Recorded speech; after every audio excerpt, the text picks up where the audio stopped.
జూబ్లీహిల్స్ ఉప ఎన్నికల్లో కాంగ్రెస్ పార్టీ నుంచి బరిలో నిలిచిన అభ్యర్థి నవీన్ యాదవ్ భారీ మెజారిటీతో గెలుపొందారు. ఈ క్రమంలో ఎన్నికల ఫలితాలపై బీఆర్ఎస్ అభ్యర్థి మాగంటి సునీత స్పందిస్తూ ఘాటు వ్యాఖ్యలు చేశారు. ఈ ఎలక్షన్ నిర్వహణలో ఎన్నికల సంఘం పూర్తిగా విఫలమైందని అన్నారు. కాంగ్రెస్ పార్టీ రిగ్గింగ్కు పాల్పడిందని ఆరోపించారు. రౌడీయిజంతోనే కాంగ్రెస్ గెలిచిందని, నైతిక విజయం తనదేనని ఆమె పేర్కొన్నారు.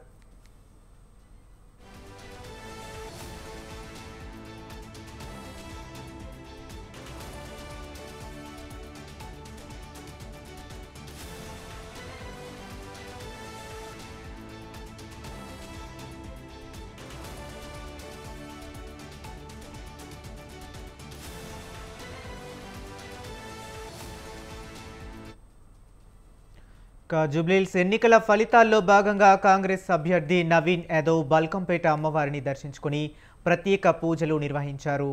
అనంతరం కౌంటింగ్ సెంటర్కు వెళ్లినట్లు ఆయనతో ఉన్న ప్రత్యక్ష సాక్షులు తెలిపారు.